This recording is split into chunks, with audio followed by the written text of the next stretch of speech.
ha sabido las Sagradas Escrituras? En otras palabras, ¿cuál fue el contenido de lo que le enseñaron sus padres? La Biblia. ¿Ok? Y dice Pablo, de las cuales te pueden dar la sabiduría. Pablo inmediatamente conecta la enseñanza de las Sagradas Escrituras con la verdadera sabiduría. ¿Ok? Y nosotros conectamos la sabiduría con las Sagradas Escrituras. Quizá muchas veces nosotros damos, no sé cuántos de ustedes leyeron el libro o vieron la película El Peregrino. Levanten la mano, debemos leerla con los hijos, verla. Ustedes se acuerdan de un personaje que aparece en la película, en el libro, que se llama Sabio Mundano. Que nosotros los papás no seamos el sabio mundano de nuestros hijos. Porque le decimos, sí, en la iglesia te enseñan eso, pero yo te voy a enseñar otra cosa que para que tú vivas la vida práctica. No. Debe ser igual. Es la escritura, no la sabiduría mundana que a veces traemos del viejo hombre y le enseñamos a nuestros hijos. Déjenme darle un ejemplo. Yo tuve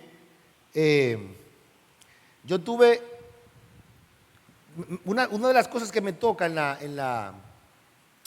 como pastor es preparar las parejas para el matrimonio. Y recuerdo una pareja con la que estaba trabajando y llegamos a la conversación del tema de la finanza. Nosotros creemos que somos una sola carne. Y si usted es una sola carne, es mucho más fácil ser un solo bolsillo, ¿verdad? Todo va junto, se supone, ¿verdad? Pero el joven no estaba tan convencido de eso. Y entonces me dice, yo quiero hablar con usted en privado. Digo, ok. Cuando me dice, es que mi papá me enseñó que uno siempre tiene que tener un clavo escondido, que la esposa no lo sepa. Yo dije, ay, Dios mío. Y yo dije, ¿qué otra cosa tú vas a esconder que tu papá te enseñó a esconder por ahí? ¿Entienden? A veces nosotros en vez de sacar la sabiduría de la Escritura, traemos el viejo hombre y se lo transmitimos a nuestros hijos. Amén. Esto es la sabiduría.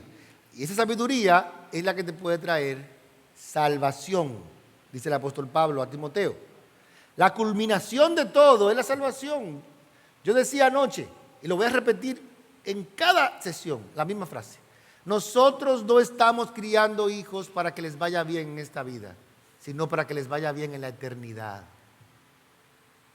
Queremos que sean salvos, que conozcan al Señor. Claro que nos gustaría que fueran ricos, nos gustaría que tuvieran un buen matrimonio, nos gustaría que le vaya bien económicamente, profesionalmente, y es verdad y debemos trabajar para eso, pero eso no puede buscarse a expensas de lo más importante, que es su eternidad. En este pasaje, Pablo ofrece un llamado a la perseverancia, a persistir en esa fe y destacar la importancia de la formación espiritual desde la niñez.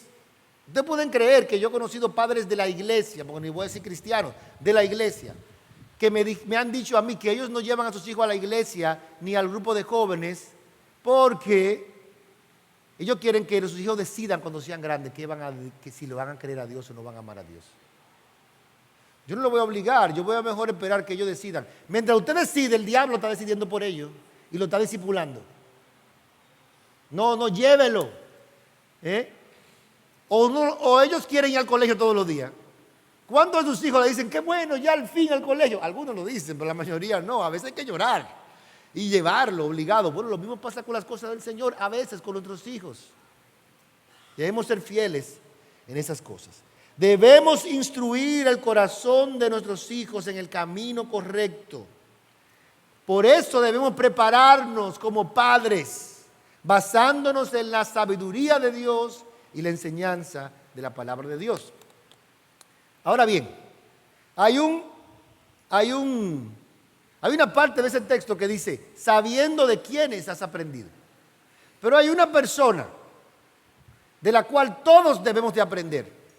Y sobre todo como padres, para ser discípulos. ¿Cómo se llama esa persona? Jesús. Y lo que vamos a hacer ahora es traer esto a lo más práctico, un poco más práctico. Vamos a considerar de quién debemos de aprender a discipular a nuestros hijos.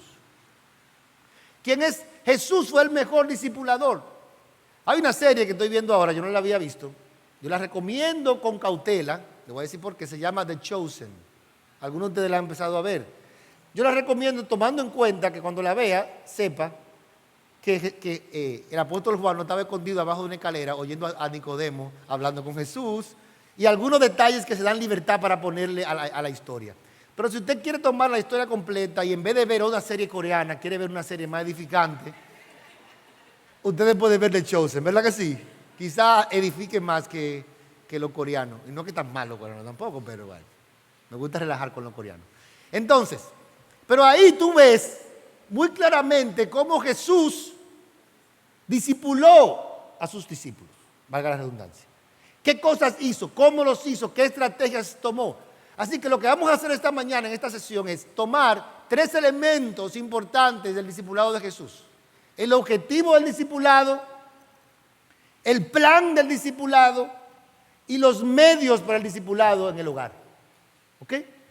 Vamos a comenzar. Evidentemente parece que hoy en mi computadora y yo estamos completamente desubicados. No me quiere ayudar. Ok, ya ahí. Se supone que era cada color. Ahora ahí vamos. ¿Cómo podemos aplicar esto hoy? Dijimos que Jesús lo hizo. Jesús nos enseñó cómo hacerlo. Si tomamos el ministerio de Jesús, podemos aprender a discipular en nuestros hogares. Así que vamos a ir con el primer punto, el objetivo. ¿Cuál es el objetivo del discipulado? ¿Cuál es el plan del discipulado y cuáles son los medios del discipulado? Miren cuál es el objetivo. Podemos buscar en Efesios capítulo 4, versículo 13, que dice: y Él dio a algunos el ser apóstoles, a otros profetas, a otros evangelistas, a otros pastores y maestros, a fin de capacitar a los santos para la obra del ministerio, para la edificación del cuerpo de Cristo, hasta que todos lleguemos a la unidad de la fe y del pleno conocimiento del Hijo de Dios, a la condición de un hombre maduro, a la medida de la estatura de la plenitud de Cristo. Hay tantas cosas en ese texto que no tengo el tiempo de decir, pero fíjense que ahí dice que los pastores y maestros no son los que discipulan a nuestros hijos. Los pastores y maestros capacitan a los padres, que son los santos, para la obra del ministerio. ¿Se debe entender? Es decir, son los santos en la iglesia que se discipulan unos a otros y especialmente los padres a los hijos. ¿Cómo podemos estar mejor preparados para discipular a nuestros hijos? Bueno, exponiéndonos a las enseñanzas de los apóstoles, exponiendo las escrituras, a los pastores, a los maestros, siendo capacitados, viniendo a conferencias de padres, yendo a cursos, a diplomados en teología, en consejería, leyendo estos libros. Esos maestros que Dios le ha dado a la iglesia nos van a capacitar mejor para nosotros hacer la obra del ministerio. Un pastor no puede estar ahí como usted le dice a su hijo: vete a bañar. No voy a llamar al pastor para que te lleve a bañar. No, somos nosotros que tenemos que lidiar con eso ahí. Para que se coma el brócoli, para que haga la tarea. Entonces, varias cosas en este punto. En primer lugar, el camino a la madurez es la prioridad del discipulado familiar. ¿Qué dice el texto? A la condición de un hombre maduro. ¿Qué es lo que queremos ver en nuestros hijos? Madurez. ¿Qué es lo único más importante que nuestros hijos necesitan de nosotros? Que los ayudemos a madurar. Yo quiero que entendamos que ese es el centro, el objetivo de todo lo que nosotros hacemos como padres. Que nuestros hijos sean maduros. ¿Y qué significa ser maduros? Semejantes a Cristo. Nuestro trabajo principal es que ellos crezcan en gracia para con Dios y los hombres, que se parezcan a Cristo cada vez más. La estatura de la plenitud de Cristo. Esto es lo que dice el texto. Los padres que son equipados por los maestros, pastores, ahora tienen la tarea de llevar a sus hijos a la madurez bíblica, a la semejanza a la imagen de Cristo. Esto implica un compromiso constante con el carácter. Lo que pasa con nosotros, y yo le hablo de corazón, amados padres, es de mi corazón que le hablo. Lo que pasa con nosotros es que cuando nosotros vamos a un supermercado con un niño de 4 años que quiere un conflé y que se está tirando en el suelo y nos está haciendo pasar la vergüenza delante de todo el mundo, nosotros ahí no estamos pensando en formar el carácter de él. Lo que estamos pensando es que se calle, que no me haga pasar a mí la vergüenza. Pero realmente nosotros allí lo que tenemos que enfocarnos es, Señor, ¿cómo yo puedo a mediano plazo, a largo plazo, trabajar con el corazón de mi hijo para que él se parezca a Cristo en obediencia, paz, gozo? Ese es mi trabajo.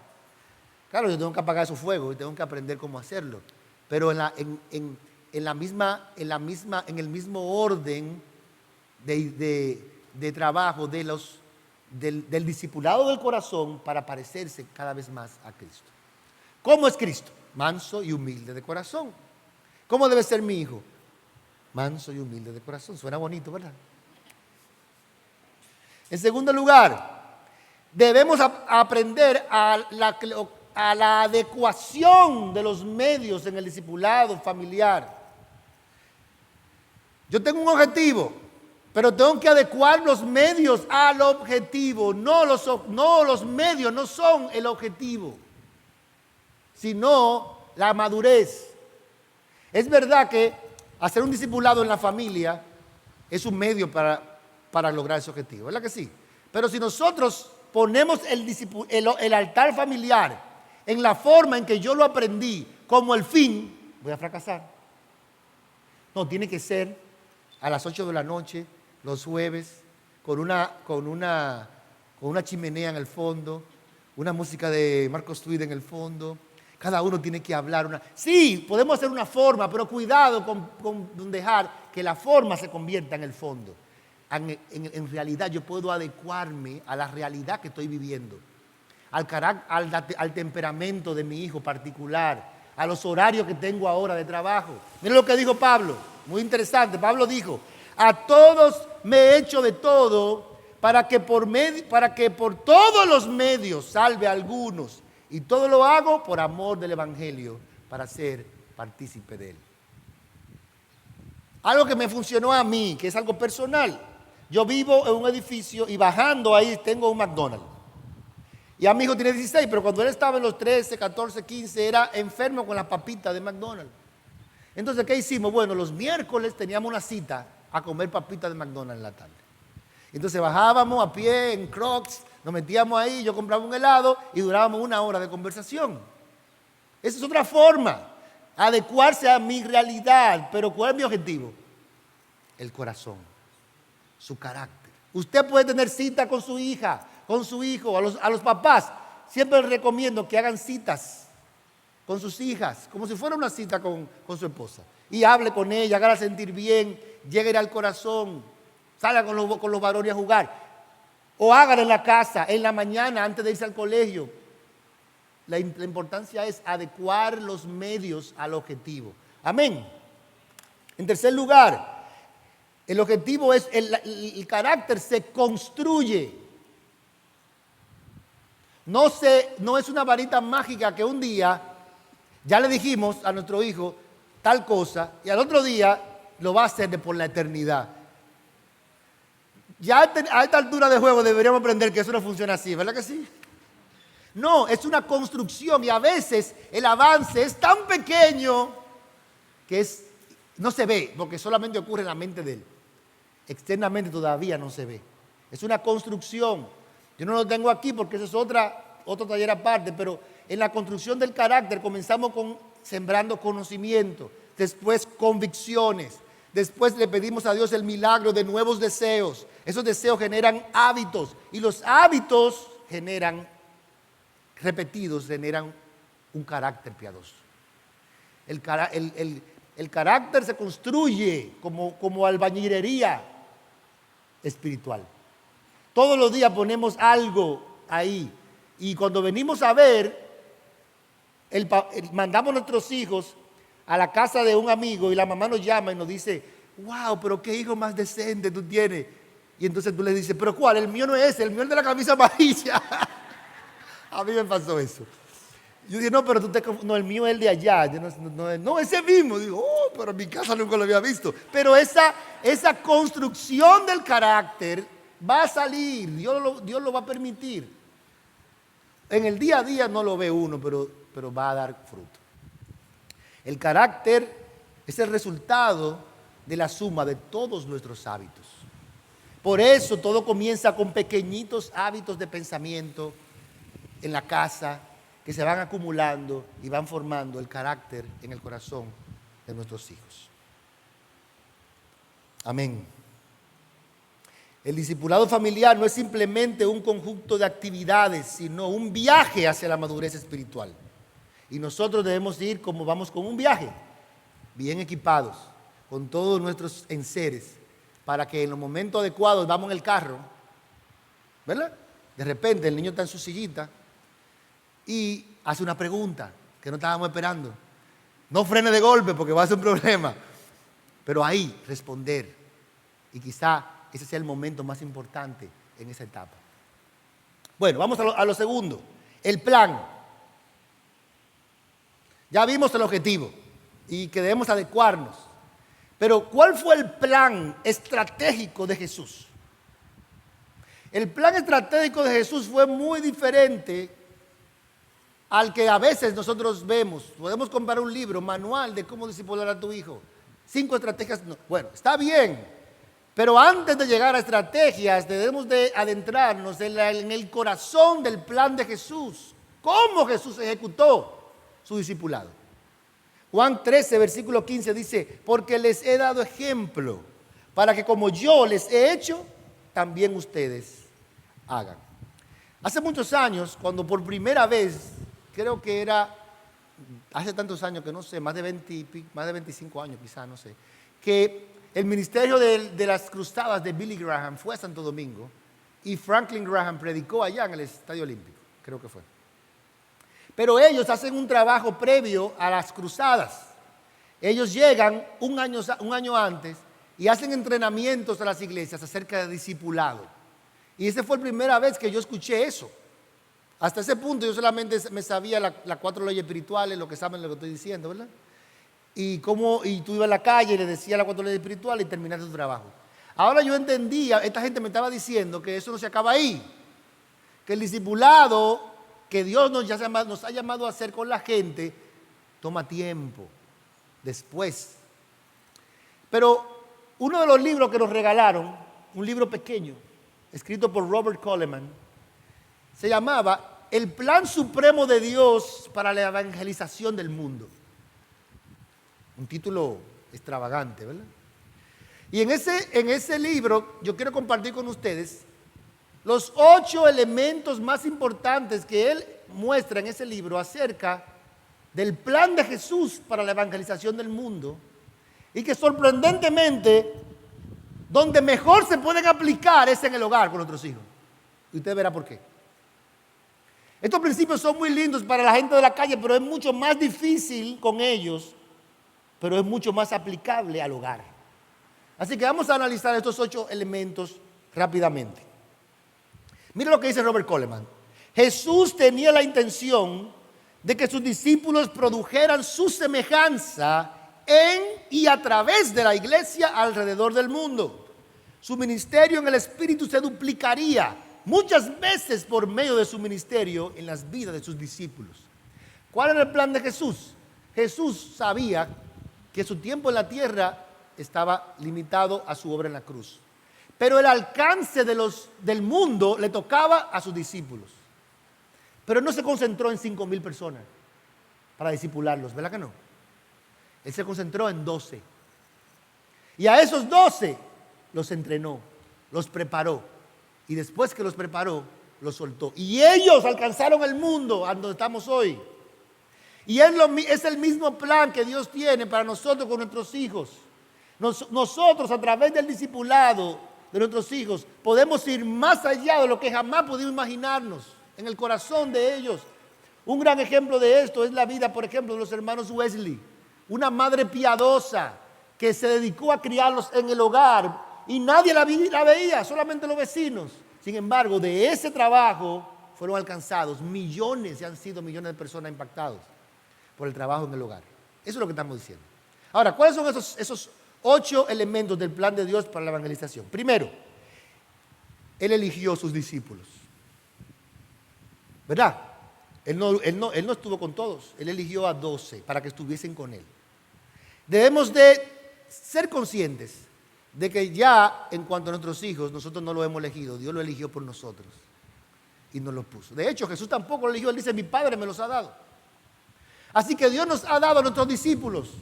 Los principales discípulos de nosotros están allí. Tenemos que limpiarlos, alimentarlos, bañarlos, llevarlos a la escuela, llevarlos al fútbol. Todo eso. Ese es el llamado de Dios. Ser conscientes de que en el corazón estoy eligiendo a mis hijos para discipularlos. Fíjate lo que dice Lucas capítulo 6, versículo 13, no lo tenemos ahí, pero dice, cuando se hizo de día, llamó a sus discípulos y escogió a 12 de ellos, a los que también dio el nombre de apóstoles. Segundo lugar, vivió con ellos. ¿Ven por qué digo que en el hogar es donde mejor se aplica esto? Porque usted no puede llevar a su casa a vivir al nuevo creyente de la iglesia, pero en su casa usted vive con su esposa, con su esposo y con sus hijos.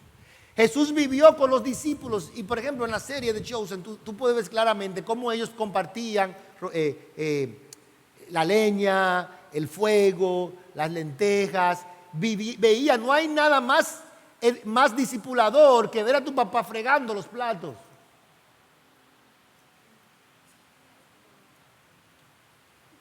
Yo odio fregar.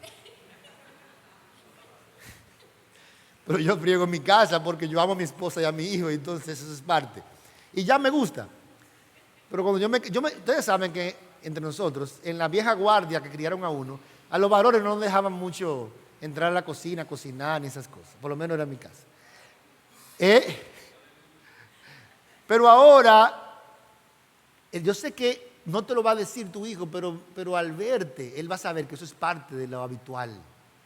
Por eso uno vive con sus hijos. Cómo tú sales, a qué hora sales, cómo priorizas la iglesia, la palabra, cómo tratas a tu esposa, cómo tratas a tu esposo, cómo te enojas, cómo pides perdón. Vivir con ellos, ahí es donde se sabe la verdad del cristianismo. No, miren, y no nos equivoquemos una cosa. Yo no estoy diciendo que nuestros hijos deben ver padres perfectos. Eso no es el punto. Ellos saben que no somos perfectos.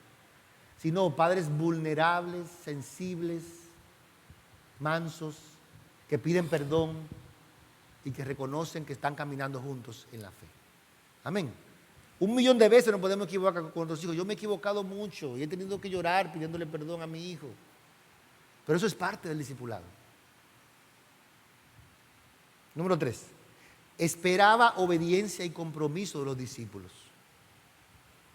Nosotros debemos saber que nuestros hijos deben estar en un sistema donde hay autoridad y se espera obediencia de ellos. No es normal que nuestros hijos ignoren nuestros mandatos. ¿Qué dijo Jesús? Si me amas, guarda mis mandamientos.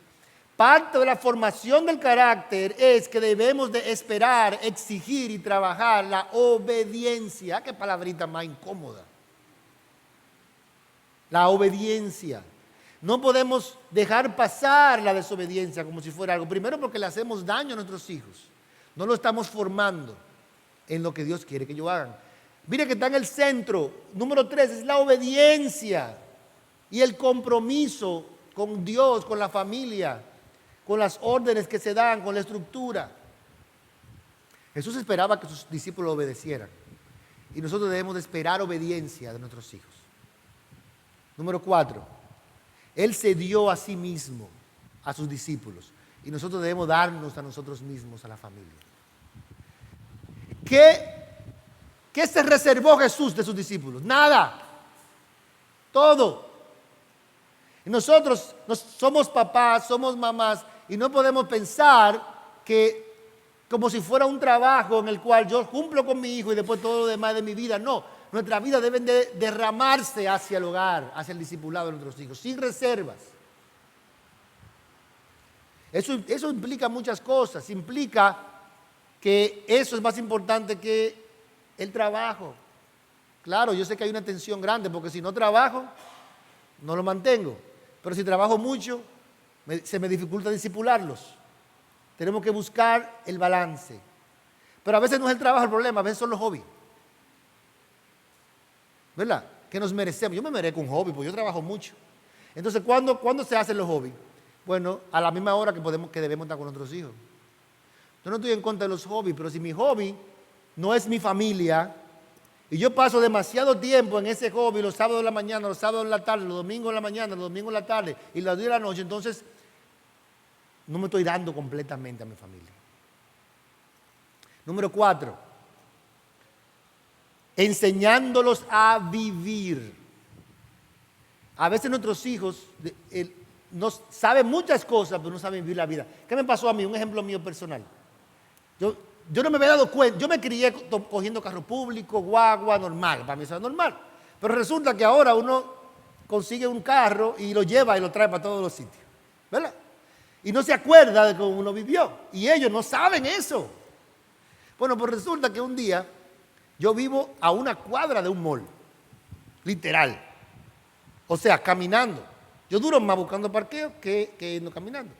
Pero yo siempre iba en mi carro. Así que un día mi hijo tenía como 9 años y le digo yo, vamos a cruzar a pie. Ay. Aterrado. Claro, yo lo entiendo porque recientemente me habían atracado, él tenía miedo. Pero él no se había acostumbrado a caminar en la calle. Entonces, si yo crío un muchacho que no puede caminar en la calle, yo estoy criando un inútil, que no puede coger un Uber, que no puede coger un carro público, que no puede ir a un sitio. Yo tengo que enseñarlo a vivir, que no sabe cómo agarrar un sartén, que no sabe cómo coger un vaso, que no sabe cómo bañarse, cómo cepillarse, cómo elegir una ropa, cómo hacer una maleta. Tenemos que enseñar a nuestros hijos a vivir, cómo leer la Biblia por sí mismo, cómo interpretarla. Es decir, no nos podemos perder en lo claro y enseñar a nuestros hijos a vivir. Él los enseñó a vivir. Jesús fue muy enfático en las cosas. Ustedes hagan esto, vivan de esta manera. Le dio incluso detalles en el ministerio increíbles. No lleven 2 capas. Hagan de esta manera las cosas. Número 6, les asignó responsabilidades a sus discípulos. De hecho, sabemos que, por ejemplo, Judas se encargaba de la finanza. Pero habían otras, los envió de 2 en 2 a predicar, ¿verdad? Les dio oportunidades para servir. Yo sé que amamos a nuestros hijos y sobre todo, y ahora le voy a hablar mucho más a las abuelas y a las mamás. Amamos tanto a los varones, por ejemplo, y a veces a las hembras, que le queremos hacer todo. Amarrarle los cordones, ponerle las medias. Y no queremos ni que se agachen. No lo ponemos a fregar, no lo ponemos a hacer las cosas. No le enseñamos a ellos leer la Biblia, a ellos querer ir a la iglesia, a poder desenvolverse solos. Entonces, nosotros debemos darles responsabilidades en el hogar. Los adolescentes, por ejemplo, deben comenzar a servir en la iglesia con responsabilidades. Y en la casa a ti te toca doblar la ropa. Entre paréntesis, esa es la parte más difícil del lavado, ¿verdad? Tener que doblar toda esa ropa. Entonces póngaselo a ellos para que, ¿verdad?, compensen. Número 7. Siguió de cerca su aprendizaje. No se limitó a lanzar enseñanzas, sino que después le preguntaba. Es que ustedes no entendieron. ¿Qué dice la gente que soy yo? ¿Verdad? Le decía a los discípulos. ¿Cómo nosotros estamos dando seguimiento al pensamiento de ellos? ¿Qué tú piensas de este tema? Mira lo que salió en la noticia. ¿Qué tú piensas de eso? ¿Cómo tú harías tal cosa? De tal manera que tú puedas extraer cómo piensan. A veces yo he hablado con padres que me dicen, entre los 14 y los 18 y los 16, 17 años, a mi hija le cambió la mente que yo no sé cómo ella piensa ahora. Y una de las razones es porque como no tenemos esas conversaciones que extraemos eso, lo perdemos. Y por último, y esto es muy importante, procurando que ellos disipulen a otros también. Es decir, un día nuestros hijos van a ser papás también. ¿Y qué van a hacer ellos con sus hijos? Lo que usted hizo con ellos. En la iglesia también, ¿cómo van a disipular? Como usted los enseñó a ellos en la casa. Y Jesús esperaba que ellos también fueran discipuladores. Este fue el plan del Señor. El plan del Señor no fue un librito que decía, cumple estos 7 puntos. No, era una vida. Era más allá de solamente una estructura externa. El modelo de discipulado que basamos en Jesús nos da un marco para la formación espiritual en el hogar. Y siguiendo su ejemplo podemos impactar significativamente la vida de nuestros hijos, guiándolos al camino. Amén. En tercer lugar, los medios.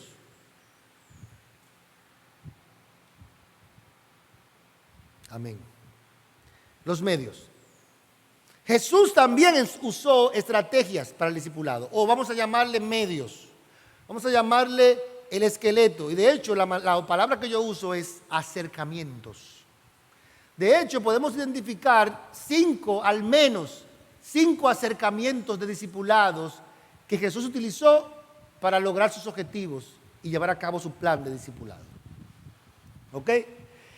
Estos 5 acercamientos deberían estar presentes. Nuestras familias, nosotros deberíamos procurar que nuestras familias participen de los 5. Todos los 5 son importantes, todos son esenciales. Cuando falta uno, hay una deficiencia, hay una laguna allí. Porque esto es un proceso que no podemos hacerlo nosotros solos en un solo trabajo de altar familiar una vez a la semana. Es un trabajo más amplio, formativo, procesal, a mediano y largo plazo. ¿Cuáles son esos 5 acercamientos? Vamos a ver el primero.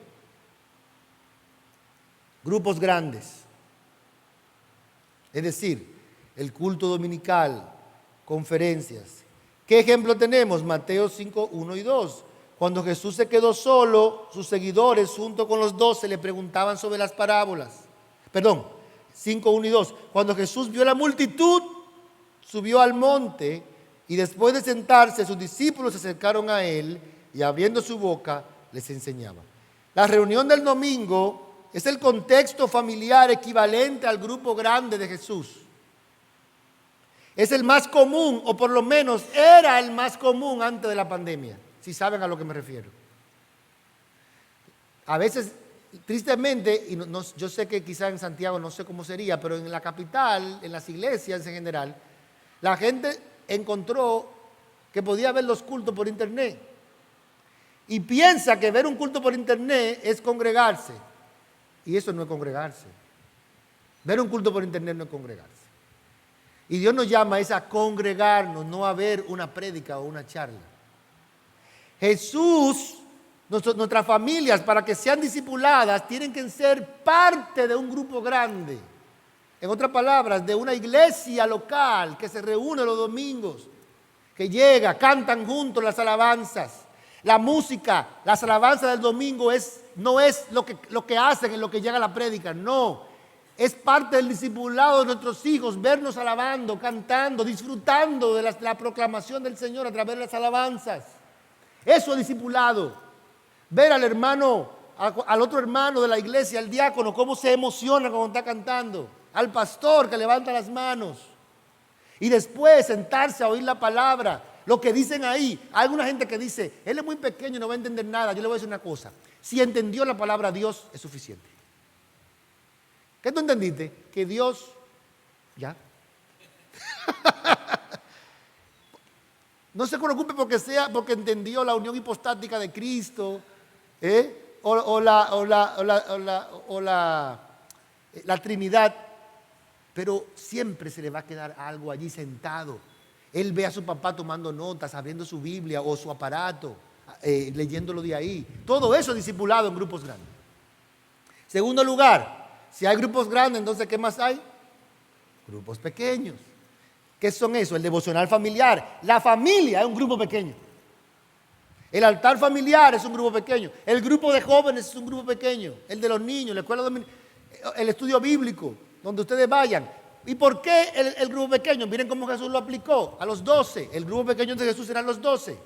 Él dice, cuando Jesús se quedó solo, tus discípulos junto con los 12, le preguntaban. ¿Cuándo fue la última vez que un pastor permitió que la gente levantara la mano a hacer preguntas un domingo? El grupo grande no se presta para hacer preguntas porque es muy grande, pero un grupo pequeño sí. Yo no entendí lo que dijo el pastor el domingo. ¿Qué tú no entendiste? Yo no entendí tal cosa. Y ahí contestamos. Jesús dijo eso, dijo, a ustedes les ha sido dado el misterio del reino, pero los que están afuera reciben todo en parábolas. Jesús se enfocó en esos 12 para que ellos entendieran más profundamente las enseñanzas que Él daba en los grupos grandes. Porque la predicación en el grupo grande es muy genérica. Yo estoy aquí compartiendo algo genérico de la paternidad. Pero cada uno de ustedes tiene cosas particulares que podemos hacerla en grupos pequeños, discutirla. Bueno, los que son papás de preescolar tienen necesidades especiales. Los que son papás de preadolescentes. Los que son papás de adolescentes. Los que son papás ya de mayores de edad. Los abuelos. Y para eso son los grupos pequeños. Debemos procurar también que nuestros hijos participen. Si el grupo pequeño es el altar familiar, está bien, allí que pregunte, permítale hacer preguntas, sin importar cuál sea. El tercer acercamiento que Jesús utilizó en el discipulado, que nosotros debemos utilizar en el hogar, es el acompañamiento personal. Encuentros formales e informales. Hay dos tipos de acompañamiento personal. El acompañamiento personal se alimenta de los encuentros. Y hay encuentros formales y encuentros informales. ¿Cuáles son los encuentros formales? Bueno, lo que yo le conté que yo hago, las hacía en McDonald's con mi hijo. Eso era una cita. Y yo tenía un programa para hablar ahí. De hecho, lo extraí de unos artículos de Albert Mohler que se llamaban ¿Cómo convertirse de niño a hombre? Y hablábamos de la masculinidad, de cómo ser un hombre. Fue muy interesante. Y son buenos. Pero sorprendentemente, algunos de los mejores encuentros de discipulados son informales. Manejando, hablando de una película, de un tema, surge una pregunta y tenemos que estar preparados. El acompañamiento personal es esencial. Nicodemo fue de noche donde Jesús y le preguntó, Señor, sabemos que vienes de Dios porque nadie puede hacer las cosas que tú haces. Y Jesús le habló, te es necesario nacer de nuevo. Eso no lo dijo Jesús nunca, ni a un grupo pequeño, ni a un grupo grande. Se lo dijo a Nicodemo, a una persona en particular, porque el acompañamiento personal es esencial. Ahí está el ejemplo de Nicodemo, el texto. En cuarto lugar, y este es muy importante, tiempo apartado en familia, vacaciones juntos, retiros familiares, salirse de la rutina en una montaña, en una playa, en un retiro. ¿Ustedes creen que Jesús no hacía retiro? Jesús hacía campamento. Mírenlo ahí. Entonces Jesús se retiró al mar con sus discípulos. Y una gran multitud de Galilea lo siguió y también de Judea. Pero él no quería la multitud, él se retiró. Hizo un campamento con los discípulos allí. Estamos nosotros aprovechando esos momentos de apartarnos del bullicio, del día a día, también para lograr temas y alcanzar cosas que en el día a día no podemos hacerlo. Envíe a sus hijos a un campamento de jóvenes bueno, de adolescentes.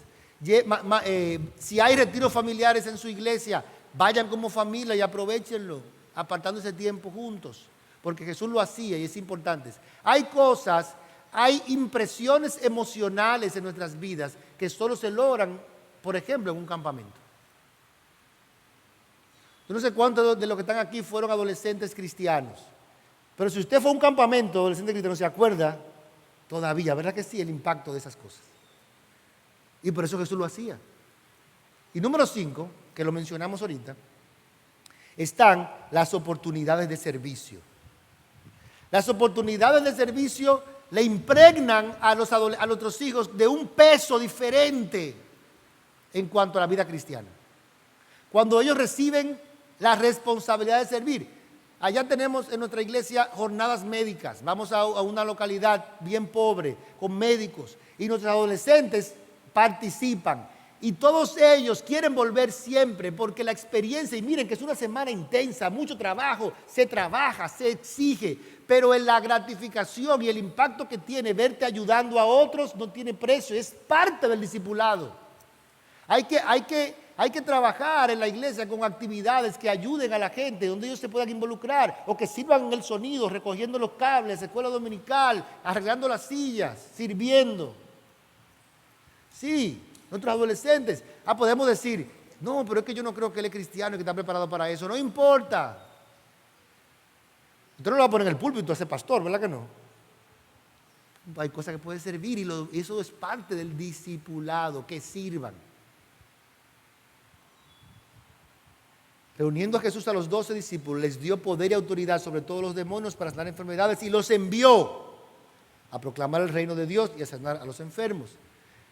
Antes de él irse, él supervisó un entrenamiento en la práctica.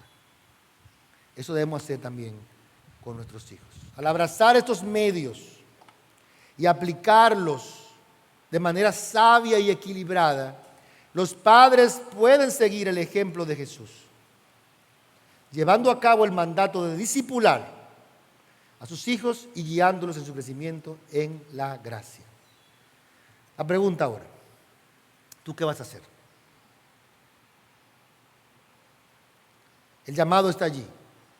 Persistan en enseñar las Escrituras con convicción a sus hijos, arraigándolos en la fe, guiándolos en la salvación que es en Jesús. Yo les voy a mencionar algunas escenas prácticas que se pueden aplicar a estas cosas, ¿ok? Bien prácticas. Por ejemplo, una cena en familia. ¿Cómo puedes usar un tiempo de cena para poner un tema agradable que edifique a todos? Como mencionó ahorita Randy en el almuerzo, el libro del catecismo. Segundo, devocionales matutinos antes de salir de la casa. Hay unos libros excelentes. Yo tenía un libro que lo leía todos los días en la mañana de devocionales familiares con una historia, una anécdota, un texto bíblico. Léalo. Cuando hay problemas de comunicación, ¿cómo tú puedes implementar el perdón, practicar el perdón como un ejemplo para que ellos también lo hagan? Número 4, las tareas domésticas. ¿Cómo puedo utilizar las tareas domésticas para enseñar a nuestros hijos responsabilidad y servicio basado en la palabra de Dios? No solamente porque yo lo dije, sino con un principio bíblico de fondo. Cuando el tema de las finanzas, ¿cómo yo le enseño a mi hijo al momento de manejar el dinero? ¿Cómo manejar el dinero? Si él aporta a la iglesia para ayudar y yo aporto también, o si él lo administra bien, hace ahorros, o cuando hay problemas financieros. Una noche de película familiar. Como dije, yo recomiendo con cautela. Quizá pueden ver esa serie de Chosen juntos en familia, discutir las cosas que son cómicas, que sabemos que no están en la Biblia, pero las cosas las enseñanzas centrales que están en esos episodios. Cuando hay desafíos académicos, ¿cómo nosotros abordamos la nota a nuestros hijos? Ese numerito a veces genera complicación. ¿Es ese numerito el centro de todas nuestras expectativas de nuestros hijos? A veces le metemos una presión a nuestros hijos por un numerito que los aplastamos sin darnos cuenta. Un cumpleaños o la pérdida de un ser querido, un familiar que muere, ¿cómo abordamos ese momento para discipularlos? Vacaciones familiares. Hay un tema que no he mencionado, pero que es central: el uso de la tecnología en el hogar. Yo no lo he mencionado porque ese es un tema tan grande que toma otro fin de semana completo. Por ejemplo, ya cuando son adolescentes, ¿qué carrera van a elegir? ¿Hacia dónde se están inclinando? Conflictos entre hermanos. Noticias que salen. Ahora nuestros hijos, a diferencia de nosotros, saben todas las noticias, les llegan. ¿Cómo discutimos y analizamos las noticias para que no se llenen de temor o no le afecte el corazón? Todo eso en el día a día los vemos. ¿Cómo estamos nosotros comprometidos con nuestro propio crecimiento espiritual? ¿Cómo podemos adaptar la Biblia a la edad, al temperamento, a las circunstancias que estamos viviendo, siendo flexibles? ¿Cómo nos involucramos en la toma de decisiones en el hogar? ¿Cómo usamos la oración como herramienta para discipular a nuestros hijos? Hay tantas cosas que podemos reflexionar en esta mañana. Pero la palabra del apóstol Pablo a Timoteo resuena. Persiste tú en lo que has aprendido y te persuadiste y te convenciste, sabiendo de quién has aprendido y que desde la niñez has sabido las sagradas escrituras, las cuales te puedan hacer sabio para la salvación que es en Cristo Jesús. Oremos. Señor, gracias por tu palabra, Señor. Por mostrarnos este mapa, este diseño, para poder construir, edificar en el discipulado de nuestra familia, de nuestros hijos. Ayúdanos a mirar claramente el objetivo del discipulado, y es la formación de su carácter hacia la madurez o la semejanza a ti, Señor. Ayúdanos a ver este plan tuyo de cómo tú discipulaste a los discípulos, viviendo con ellos, dándote completamente a ellos. Ayúdanos a tomar en cuenta estos medios, grupos grandes, grupos pequeños, acompañamiento, oportunidades de servicio. Señor, todo, por medio de todas las cosas, herramientas que tú nos dejaste, Señor, podamos colaborar con el discipulado de nuestros hijos. Ayúdanos, Padre. Una vez más te decimos, Señor, no sabemos qué hacer. En nosotros no hay fuerza, pero a ti alzamos nuestros ojos. En el nombre de Jesús. Amén.